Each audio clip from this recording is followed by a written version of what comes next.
Prison Chronicles is proudly brought to you by the Ecom Brewing Company.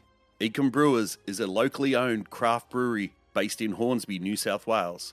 And for a limited time, Ecom has put out a special edition beer, the Prison Chronicles Long Bay Lager. So support the podcast and a local Aussie brewer. Go to ecombrewing.com.au to order or visit the brewery on Fridays and Saturdays. ecombrewing.com.au. Beer you love, made by lovers of beer. In this episode of Prison Chronicles, the 1970s saw Australia open its first Supermax Prison. Katingal was a state-of-the-art 40-bed maximum security facility designed to house the worst prisoners in New South Wales. But from the day it opened, Katingal was plagued by controversy, and it closed its doors after only 3 years of operation. Welcome to Prison Chronicles, the Katingal episode.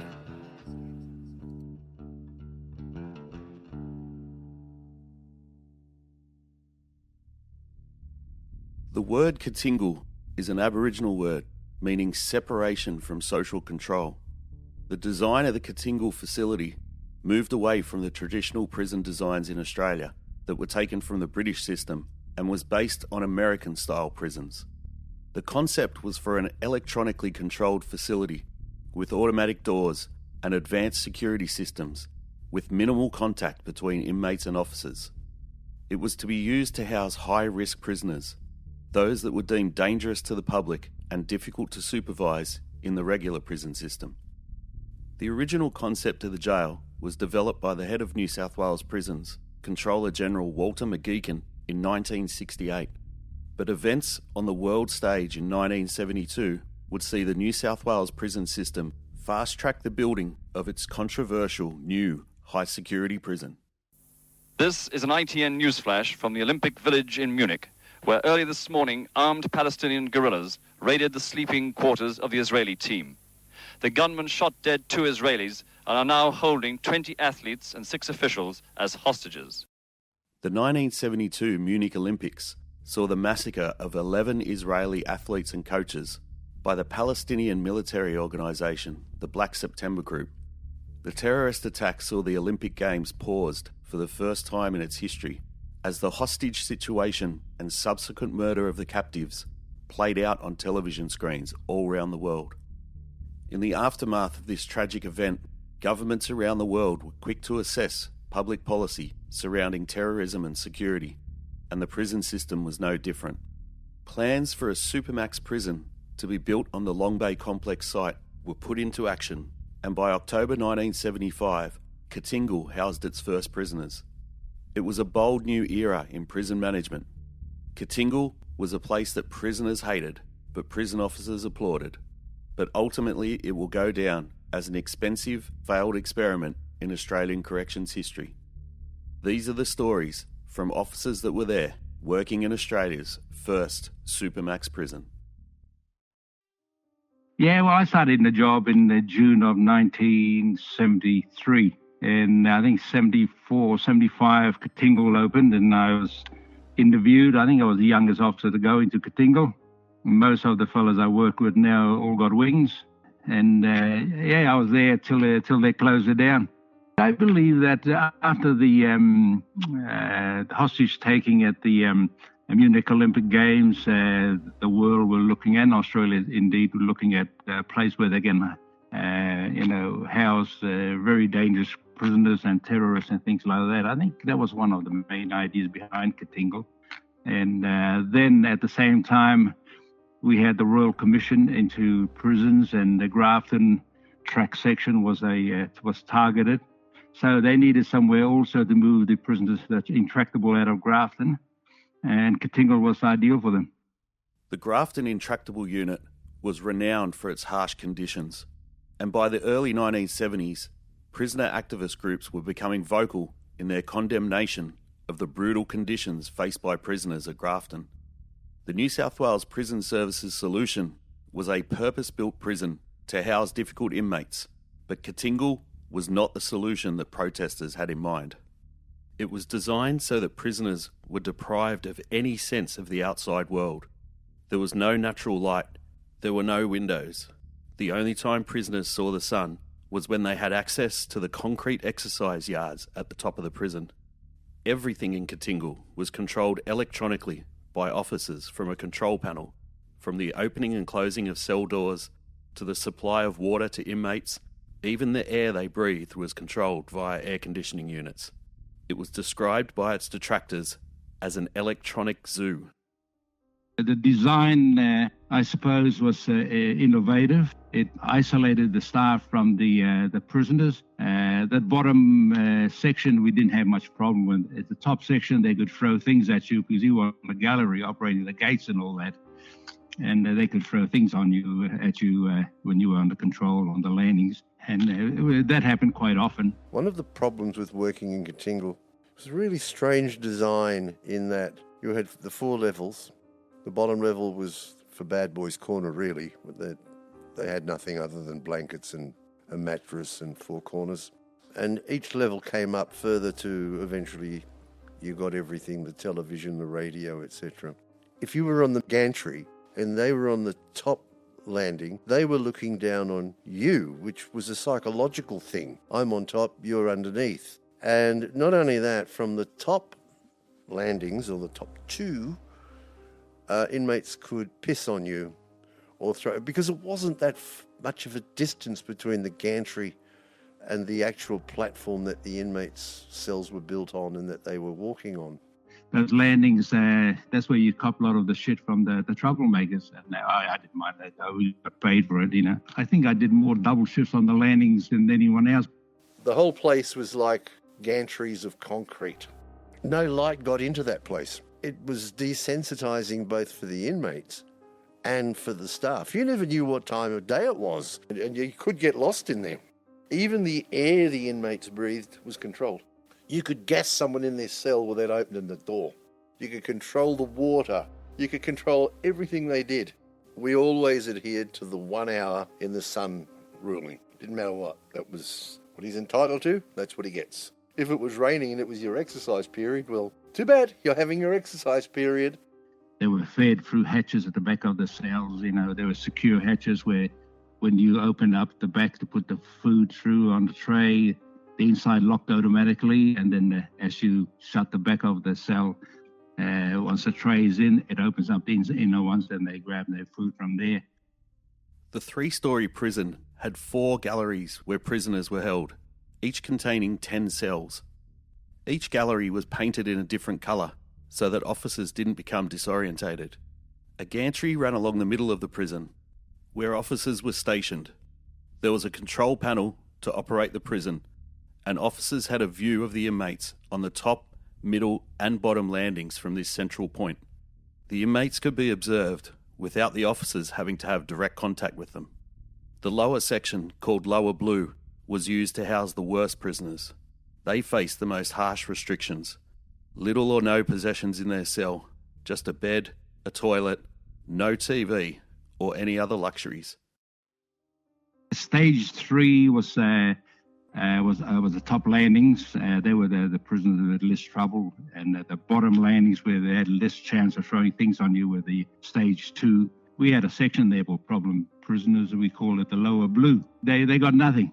I remember one night, all the ones at the top called out to the fellows in Lower Blue, "What you watching on TV tonight?" And the fellow down Lower Blue called out, "I'm watching Four Corners." The doors, they were all sliding cell doors. If they jammed, we had to get the electrician from Melbourne to come and fix it, because it wasn't like green, brown, white. It was 100 different wires, and none of them were coded, so you couldn't do anything. It was one of the strangest places. It was like a little submarine, some people say. I suppose in a way it was. But the prisoners didn't go there for nothing, yeah. You had some tough prisoners there, very tough indeed. And, you had people like Freddie Harbecky, who's, I believe he was an old fella, ex-French Foreign Legion, very intelligent. I don't know too much about Freddie Harbecky, other than I know this, he was fucking huge. He was a really amazing person. I mean, he could look at a key and remember it and make it. And he would make it out of whatever material was available, and it would work. He was the kind of guy that, like, if someone pissed him off, he'd kill him. There was no ifs or buts about it. That's why he was a Katingal, because I think everyone was just simply fearful of him. There isn't too many people that I've come across in the prison system that you would be truly fearful of, but he was one of them. That's what he was trained to do. You don't become a French Foreign Legionnaire because you want to be friends with the Wiggles. I mean, I remember going there with Johnny McTaggart. One crim refused to go to the cell, and John said to me, we must put him in his cell, but we have to talk to him. And John says, make sure no one touch him, he says, because we don't want the doctor to check him, have all bruises on him. Yeah. So we opened the cell door, and this prisoner came out, rushed out at John, and one hit, he was on his ass. I looked at John and the other officer. John said, no, that's good, you didn't touch him. No, he was a good place to work. I enjoyed it. You didn't earn the Katingal status unless you were a real troublemaker like Peter Snyders, and Jockey Smith was there, but he wasn't a problem. Russell Cox, he wasn't a problem. And a heap of others, Warwick James and a few others that were there at the time.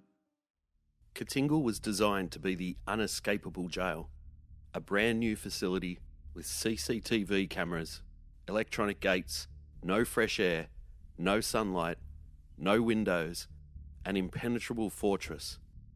But on November the 4th, 1977, just 2 years after opening its doors, career criminal and renowned escape artist Russell Mad Dog Cox did the unthinkable and escaped from Katingal.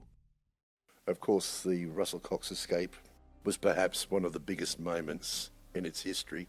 I remember the night clearly. Actually, I was on the switchboard, and there was another fellow, senior prisoner, Jack Coombs, who was on the control, and Dave Holloway went up to the landing, and he was a senior on the night, and George Johnson, I believe, was operating the gallery, and Russell Cox asked George if he can go into the exercise yard to fetch something.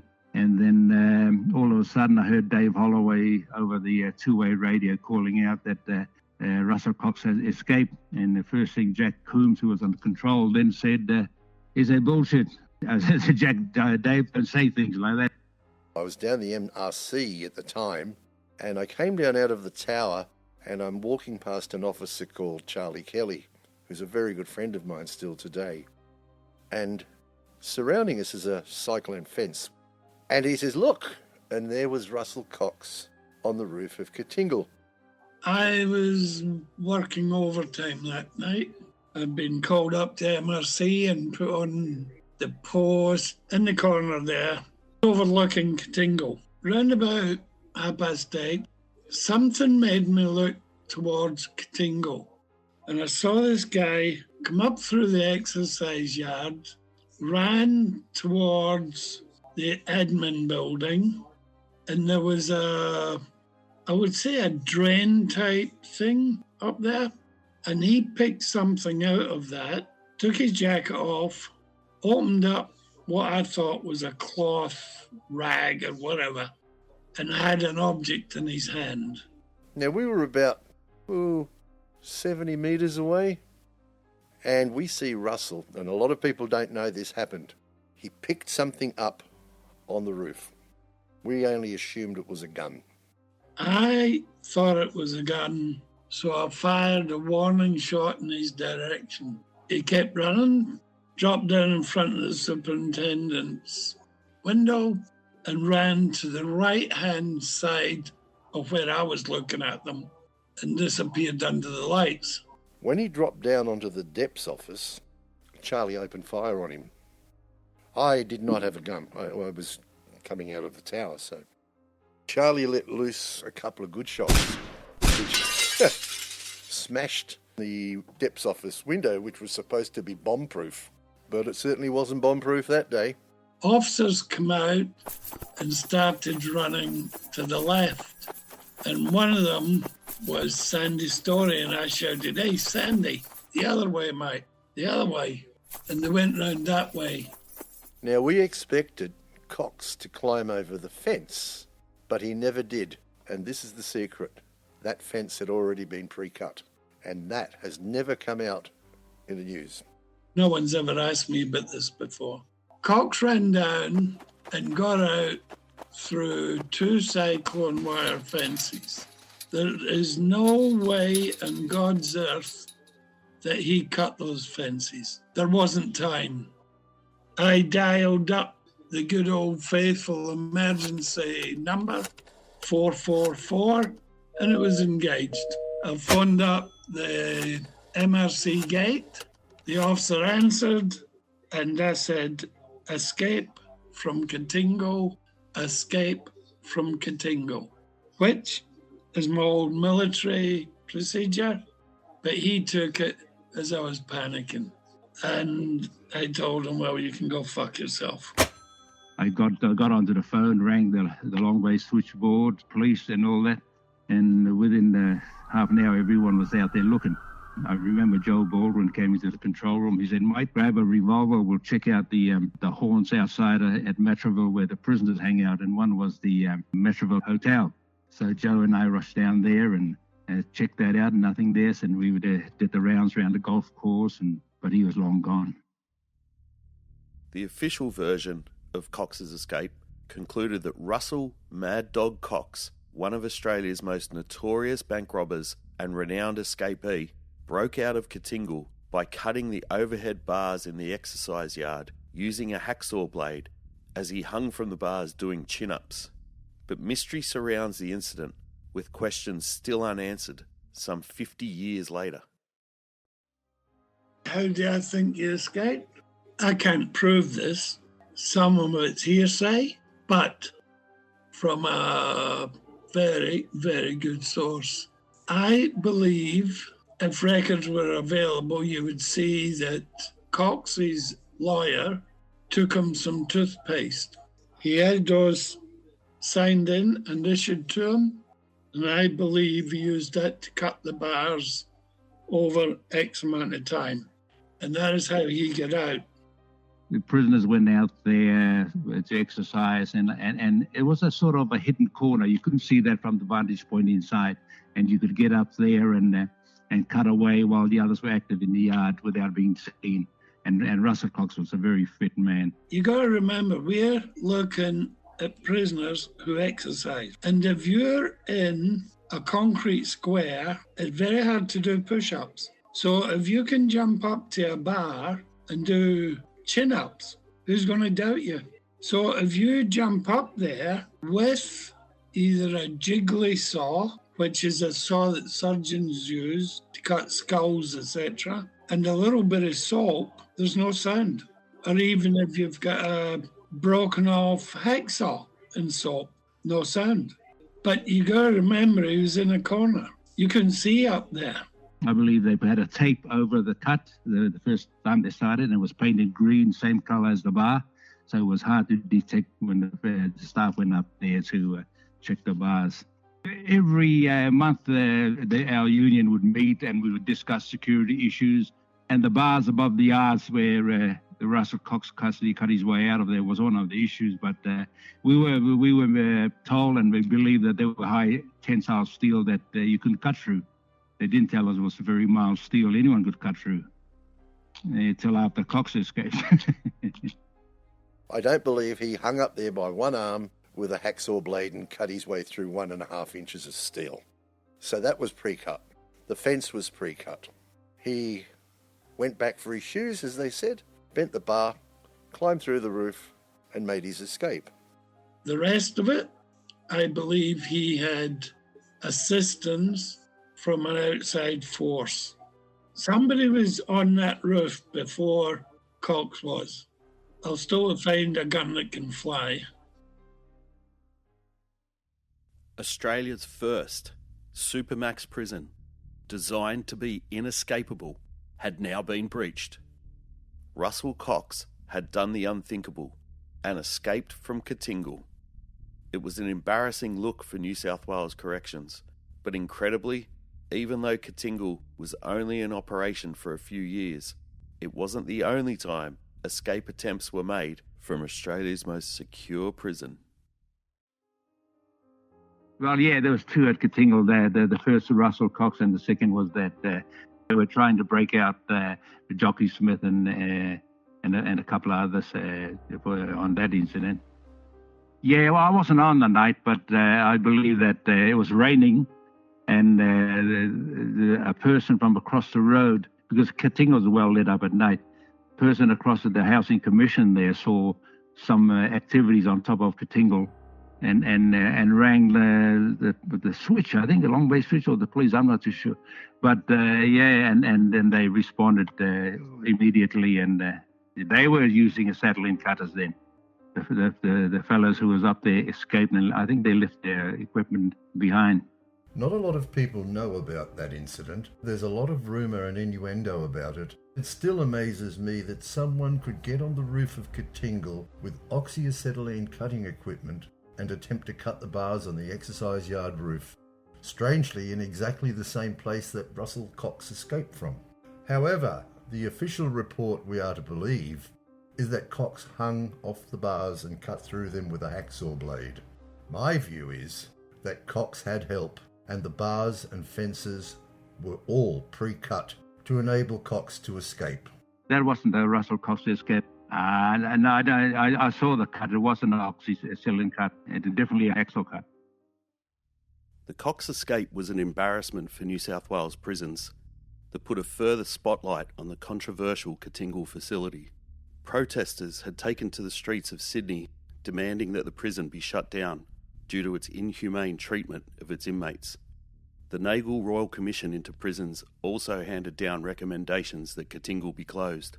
So in 1978, having only been operational for less than 3 years, Katingal was closed by the New South Wales government.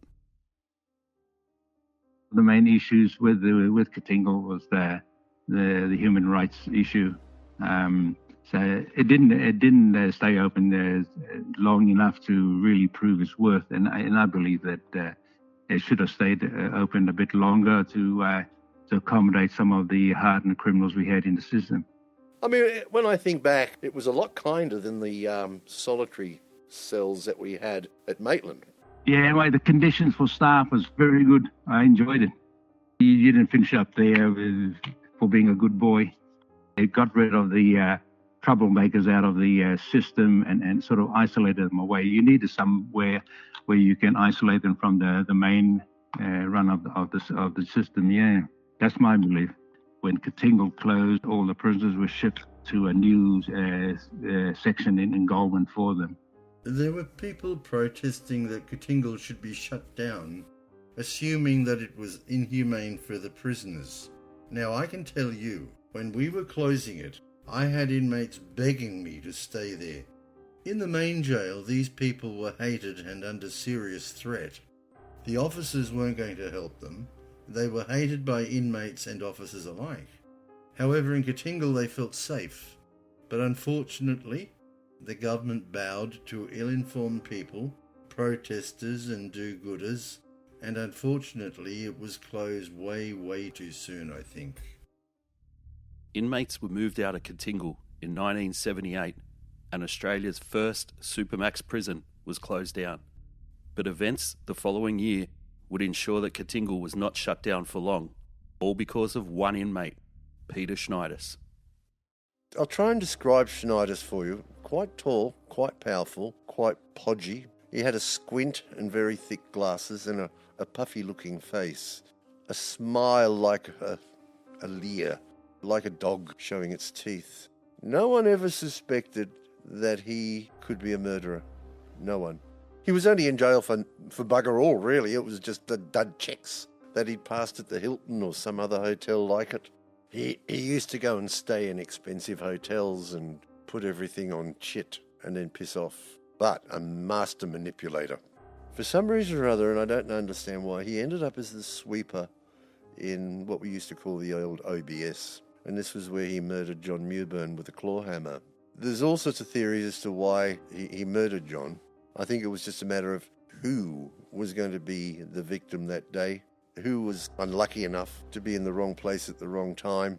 But the rumour is that we used to have this thing called the Phantom Escort list. It was called the Shanghai list as well, which might have 4 or 5 names on it. And basically these were people who we were going to grab at midnight, put on a truck and take them to a different prison.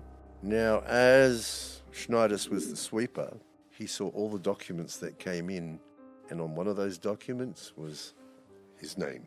In the ABS, The officers that used to man that area were all racehorse crazy. You know, the whole jail, to some degree, was a betting alley. And they had little groups, and I think John came down from the MRP that day to see the boys in the back and sort their bets out. But the only reason he would have been there was for the horses. And then he went to go back for muster at the MRP, which he never got to because he was murdered. The ABS was L-shaped. At the very back was a small yard, sort of like in the nape of the L. all the prisoners were out in the yard, apart from the sweeper, which was Schneiders. The rules in the ABS were that you never went anywhere on your own. But as John was not rostered in there that day, he said, oh, well, I've got to get back down the road, you know. The nurse had to go. Mr. Mewburn escorted the nurse to the exit gate, and he turned around just as Schneider smashed him in the head with a claw hammer. I remember when I got there, after several other officers, a nurse was holding his head. It was pointless. He was gone. I then had to go back to the switchboard, which was my appointed job, and for the rest of the night I handled those phone calls until finally I got the call that Mr. Mewburn had died, and behind me, waiting for that call, was Ron Woodham. And Ron said, "This is going to do fucking life." The murder of John Mewburn was a tragic event. He was respected by all. Even the prisoners collected for a wreath at Mr. Mewburn's funeral after checking that his family would not be offended. Katingal had been closed down in 1978, but after the horrific murder of Officer John Mewburn, prison officers went on strike, demanding that Katingal be reopened to house a single prisoner, Peter Schneiders. He was hated by everyone, officers, inmates, psychs, nurses. Several officers were sacked for flogging him, but he was such a strong personality that it never made any difference to him. I think it was Park Lee. An officer was telling me that they saw Schneiders walking across the square, and he saw a group of inmates heading towards him, and they all knew what was going to happen, so they just continued reading the newspaper till it was over. He could manipulate people like you would not believe and threaten and take legal actions. He could manipulate people to the point where he just drove you insane. And in the end, he would get whatever he wanted. It would just go on and on and on and on. I remember Schneiders was screaming for a fridge. And my boss says, "Oh, go and get him a fridge." I said, "What?" He said, "Go and get him a fucking fridge." You know, this guy's just killing a friend. I have to go and get him a fridge. So I bring it up on the gantry, and Steve goes, "Schneiders, here's your fridge," and threw it off the gantry. A million pieces. Peter Schneiders served a 20-year sentence and was released in 1997. He was found dead just a few months later on the steps of a Sydney church from an apparent heroin overdose. Officer John Mewburn is remembered at the annual New South Wales Corrective Services Remembrance Day, and the John Mewburn Childcare Centre on the corner of the Long Bay Complex is named in his honour. After sitting idle for over 20 years, in 2006 it was decided by the New South Wales Government that Katingal would be demolished. A failed experiment in corrections in Australia, finally erased from memory, to be replaced with a car park. I remember when they, one day, where they were there talking about knocking it down while Ron Woodham was there and the media was there, and the media was asking a lot of questions, and Ron turned to them. He said, "I asked George Clark, he worked there." He said, "It was a horror jail, wasn't it, George?" I said, "Well, to tell you the truth, I enjoyed working there." Ron looked at me. I said, "You didn't work there, I did." I said, "I'm just telling the truth." What I always thought was funny about it was when they were building it, it was a huge political point that it was even going to be built. And when they did design and build it, they decided that the concrete would have some 2-pack polyurethane resin impregnated in it so that it would become bomb-proof. They used to have a police escort from Blackwattle Bay for the concrete trucks to lay this stuff. When they announced that they were going to knock it down, a lot of us were pretty pissed off because we'd been using that as accommodation. If we all went on the piss down at the trough, we'd all go back to Katingal and pass out in our cells, which were really quite warm. But when they said they were going to knock it down, I thought, oh, this is going to be interesting because it's bomb-proof and it's got all this resin in the concrete. Well, someone made a quid out of that one because there was certainly no resin in it. It took them about 2 days and the whole building was gone. Totally gone. And the so-called bulletproof glass just disintegrated. The concrete, you know how you see these concrete machines and they grind the stuff up and it becomes sand again and they recycle it. There was no need to do that with this one. It just disintegrated. It was like an Arnott's biscuit. It just fell apart. In 2001, the New South Wales Department of Corrective Services built a new Supermax Prison at Goulburn Jail. But we'll tell that story in another episode. Prison Chronicles is proudly brought to you by the Ecom Brewing Company. Ecom Brewers is a locally owned craft brewery based in Hornsby, New South Wales. And for a limited time, Ecom has put out a special edition beer, the Prison Chronicles Long Bay Lager. So support the podcast and a local Aussie brewer. Go to ecombrewing.com.au to order or visit the brewery on Fridays and Saturdays. ecombrewing.com.au. Beer you love, made by lovers of beer. Enjoying Prison Chronicles? Subscribe now for bonus episodes and hundreds of never-before-seen photos from behind the walls. Visit patreon.com/Prison Chronicles podcast and immerse yourself in the full experience today. On the next episode of Prison Chronicles. For as long as there's been prisons, prisoners have tried to escape. Facing a long stint behind bars or desperate to see family, prisoners have plenty of time on their hands to plan a breakout. Sometimes successfully, sometimes not. On the next episode, we'll tell you the stories of when crims tried to escape. Stay tuned for more Prison Chronicles.